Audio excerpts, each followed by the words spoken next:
Assalamualaikum warahmatullahi wabarakatuh. Hari ini kita akan belajar tema 8, daerah tempat tinggalku.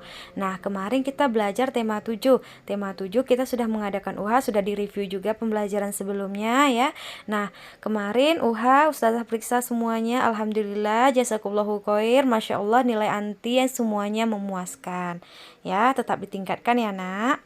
Nah, sekarang kita akan belajar tema 8, daerah tempat tinggalku. Subtema 1, lingkungan tempat tinggalku. Pembelajaran 1.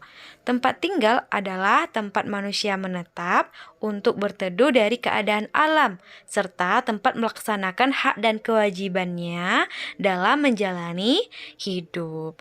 Nah, tempat tinggal ini apa? Tempat tinggal ini adalah rumah ya. Kita wajib ya harus memiliki rumah, tempat kita berteduh, tempat kita melindungi diri, tempat kita melakukan kelangsungan hidup ya.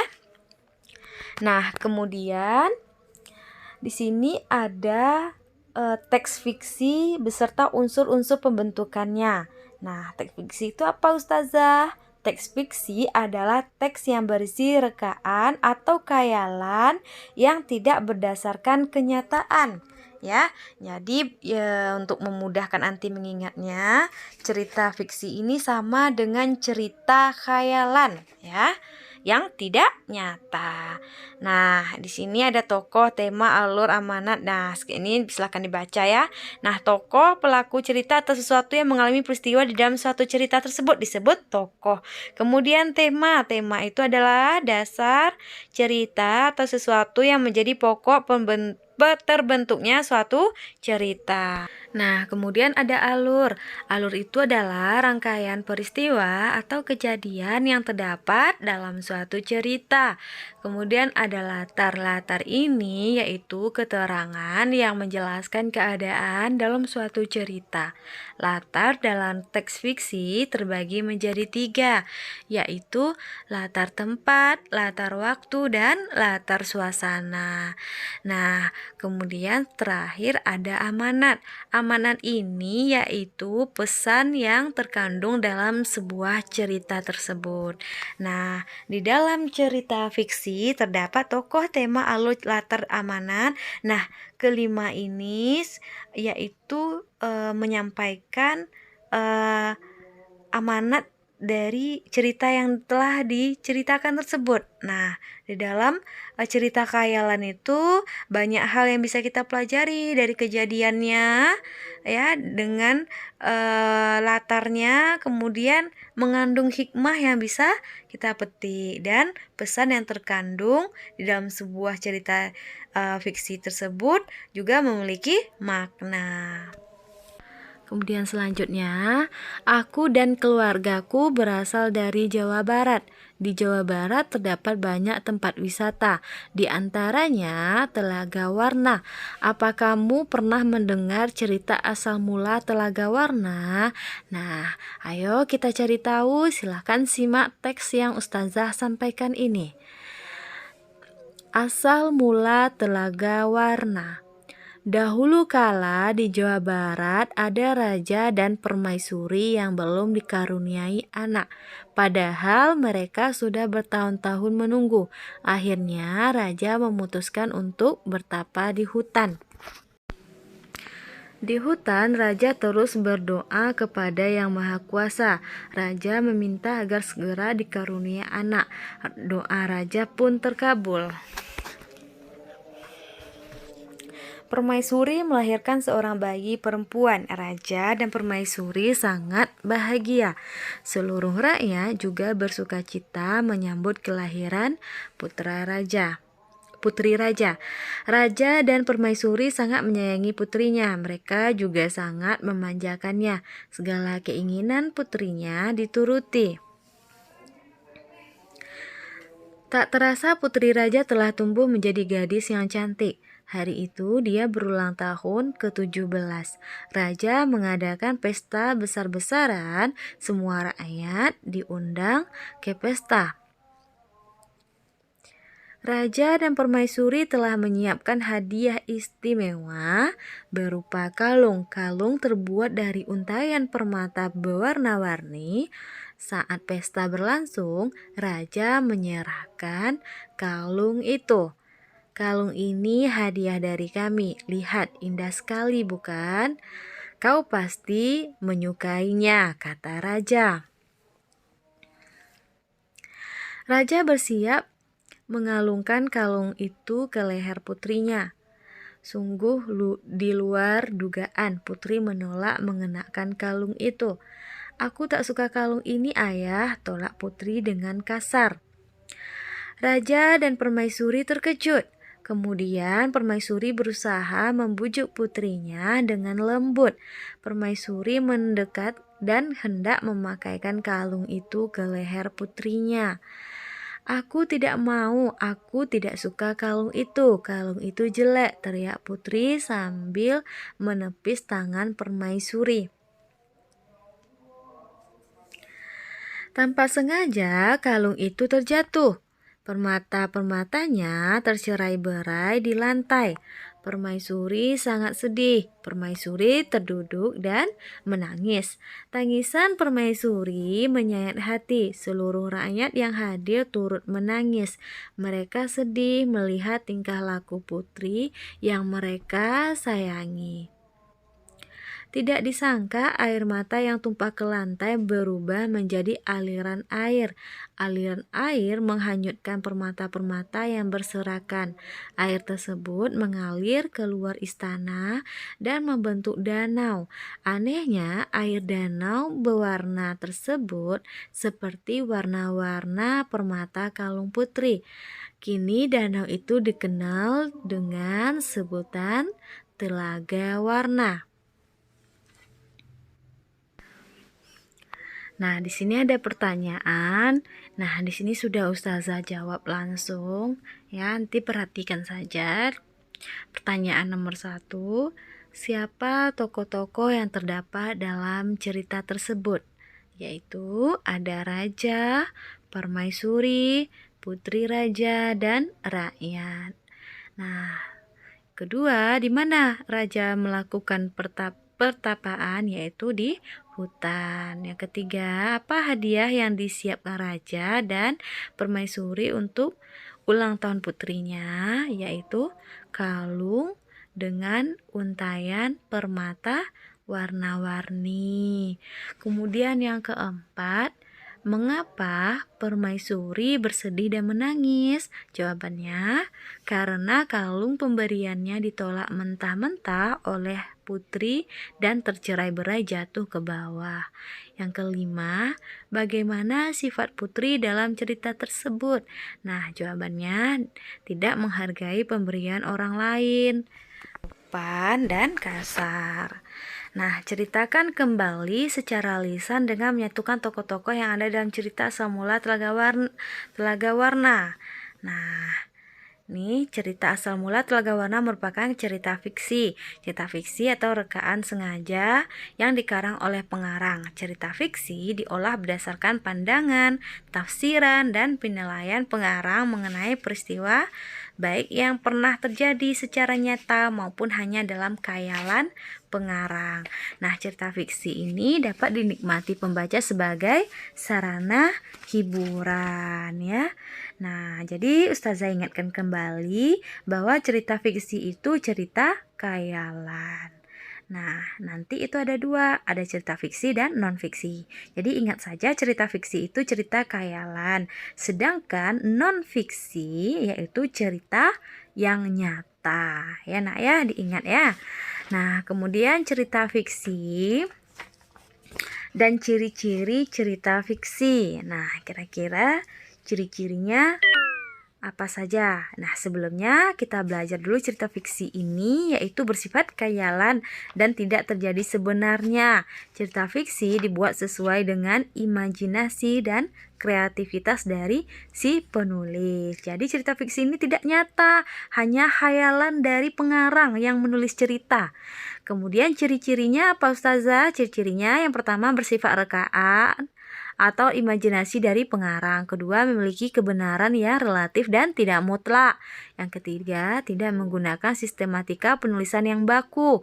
Yang keempat, biasanya menggunakan bahasa yang konotatif. Kemudian yang kelima, apalagi ciri-ciri fiksinya, cerita fiksi,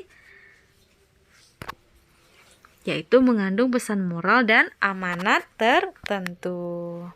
Nah, kemudian selanjutnya ini ada gambar, ada ayunan, prosotan ya. Kemudian ada gerobak, dorong ya, seperti yang kita lihat di pasar-pasar pas penjualan. Nah, di sini ada 2 orang ya. Nah, selanjutnya di sini ada gambar orang yang bermain ayunan. Nah, kita sebut saja ini gambar ayunan Gita dan Fadil ya. Gaya adalah suatu kekuatan yang mengakibatkan benda yang dikenainya dapat mengalami gerak, perubahan kedudukan, atau perubahan bentuk. Gaya juga dapat diartikan sebagai tarikan atau dorongan yang dapat mempengaruhi keadaan suatu benda. Gerak adalah perpindahan kedudukan suatu benda terhadap benda lainnya, baik perpindahan kedudukan yang mendekati maupun menjauhi suatu benda atau tempat asal akibat benda itu dikenai gaya. Nah, selanjutnya nanti akan Ustazah tampilkan juga gambar di mana terlihat aktivitas mendorong dan menarik meja. Nah, tujuannya membedakan gaya dan gerak. Nah, alatnya kita gunakan sini Ustazah contohkan meja. Ya, perhatikan gambar pertama atau gambar 1 ini, perhatikan. Nah, letakkan meja di tempat yang cukup luas. Nah, lalu dorong. Dorong meja itu. Nah, coba amati. Yang terjadi yaitu meja bergerak dan pindah. Kira-kira dikarenakan apa? Karena adanya gaya. Ya. Nah, kemudian selanjutnya gambar kedua ya. Ini anti perhatikan. Di sini di gambar ini akan terjadi penarikan ya. Nah, ditarik mundur, ditarik lagi meja tadi ke belakang. Gambar kedua ini. Nah, ini terjadi juga bergerak. Ya, juga bergerak sama seperti tadi. Nah, dapat kita lihat bahwa benda dapat bergerak karena adanya gaya. Nah, sampai di sini paham? Jika kurang paham nanti boleh tanya Ustazah ya, Nak ya. Kemudian, ini ada beberapa pertanyaan akan Ustazah jawab langsung. Apa yang terjadi pada meja saat didorong? Nah, saat didorong, meja akan bergerak. Kemudian, kemana arah meja saat didorong? Meja akan bergerak sesuai dengan arah dorongan atau ke depan. Nah, kemudian yang ketiga, apa yang terjadi pada meja saat ditarik? Nah, kira-kira apa yang terjadi tadi Ustazah sampaikan, yaitu meja akan bergerak. Kemudian yang keempat, kemana arah meja saat ditarik? Meja akan bergerak ke arah belakang. Nah, ini sesuai dengan benda yang kita gerakkan akan bergerak. Nah, ini menyebabkan benda yang bergerak itu dinamakan gaya. Nah, perbedaan gaya dan gerak. Di sini gaya adalah sebuah tarikan atau dorongan pada benda. Nah, ingat ya, Nak. Sedangkan gerak adalah perubahan posisi suatu benda dengan titik yang menjadi acuannya. Itu perbedaan yang pertama.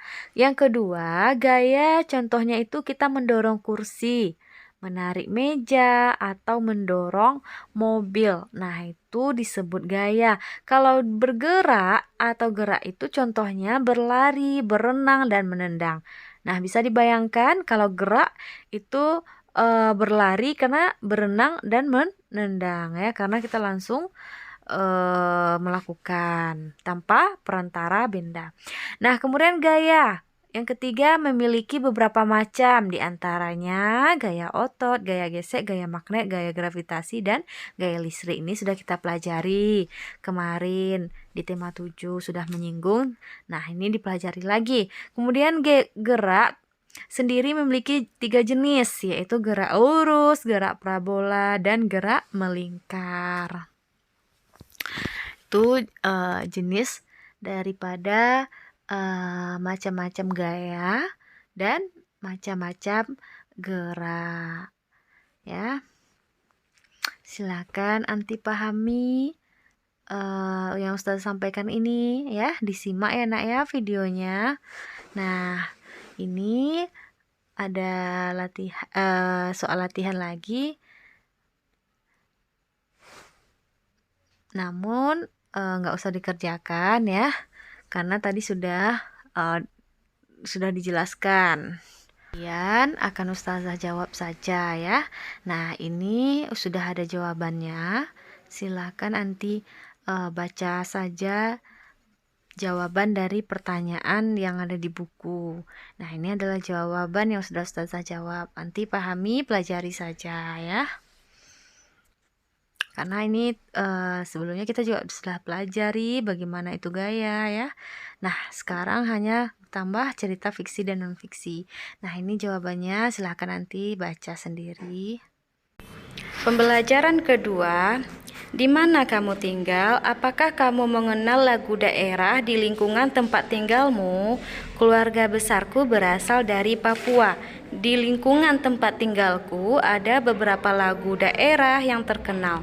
Aku, ayah, dan ibuku senang menyanyikan lagu daerah. Apa lagu daerah yang sering aku nyanyikan bersama keluargaku? Nah, berikut ini akan Ustazah tampilkan. Ini hanya sekedar pengetahuan anti saja ya. Nah, ini lagu daerah Yamko Rambe Yamko. Nah, ini sekedar anti ketahui saja. Kita sebelumnya juga sudah belajar tempo ya, ada tempo cepat dan lambat. Nah, ini silakan diperhatikan ya, hanya kita pelajari saja. Tempo adalah cepat lambatnya lagu dinyanyikan. Tempo dibedakan menjadi 3 macam, yaitu tempo cepat, tempo sedang, dan tempo lambat. Pemilihan tempo dalam suatu lagu harus disesuaikan dengan isi lagu. Nah, contohnya menggambarkan keriangan biasanya menggunakan tempo cepat. Nah, begitu juga sebaliknya, lagu untuk menidurkan bayi contohnya biasanya menggunakan tempo sedang atau tempo lambat. Nah, ini adalah contoh tempo dan macam-macamnya. Silahkan anti perhatikan dan kita pelajari. Nah, ini contoh dari tempo tersebut ya. Tinggi rendah nada merupakan cara menyanyikan lagu sehingga menghasilkan nada tinggi ataupun nada rendah sesuai dengan notasi lagu. Nah, urutan tinggi rendah nada yang disebut tangga nada dan notasi angka, notasi balok. Nah, sekali lagi Ustazah jelaskan bahwa ini sekedar pembelajaran kita, tidak untuk dipraktekkan. Baik, demikianlah pembelajaran tematik, yaitu pembelajaran 1 dan 2 hari ini. Silahkan disimak video yang Ustazah kirimkan. Barakallahu fiik. Assalamualaikum warahmatullahi wabarakatuh.